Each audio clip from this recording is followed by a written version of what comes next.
பொதுவா நம்ம பூஜைக்கு நெறைய பூக்கள்லாம் பயன்படுத்துவோம். நம்ம டெய்லியுமே நெறைய சாமி படங்களுக்கு, விளக்குக்கு எல்லாமே பூ போடுவோம் பார்த்தீங்களா? அதெல்லாம் இனிமே வேஸ்ட் பண்ணாதீங்க. அதெல்லாமே கலெக்ட் பண்ணி வச்சுட்டு, அது கூட வந்து குங்குமம், மஞ்சள், அப்புறம் பச்சை கற்பூரம், ஏலக்காய் அந்த மாரி நெறைய மங்களகரமான பொருட்கள்லாம் சேர்த்து மிக்ஸியில நல்லா அரைச்சிட்டு, பசு நெய், பன்னீர் அதெல்லாம் சேர்த்துட்டு நல்லா பெசஞ்சு, தசங்கம் அதாவது ஹோம்மேடு சாம்பிராணி மாரி ரெடி பண்ணி பார்த்தேன். நல்லாவே சூப்பரா ஒர்க் அவுட் ஆச்சு. நீங்களும் ட்ரை பண்ணீங்க.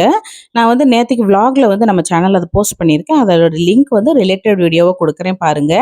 மதியம் லஞ்சுக்கு வந்து மிளகு ரசம், கட்டிப்பருப்பு, அப்புறமா அந்த கத்தரிக்காய், தக்காளி, வெங்காயம், அந்த வத்தல் இதெல்லாம் சேர்த்துட்டு சுட்டு புளி கரைச்சு பண்ணுவோம் பார்த்தீங்களா? பச்சையா அந்த மாரி பண்ணியிருந்தேன். நல்லா இருந்துச்சு. அது வந்து பிள்ளைங்க காலையில ஊத்தப்பம் வச்சு காலையில சாப்பிட்டு போயிட்டாங்க.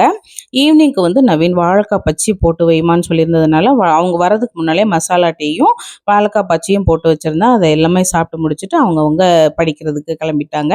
இந்த வீடியோ பிடிச்சிருந்துச்சுன்னா லைக் பண்ணிட்டு சப்ஸ்கிரைப் பண்ணிக்கோங்க. சேனலை சப்போர்ட் பண்ணுங்க.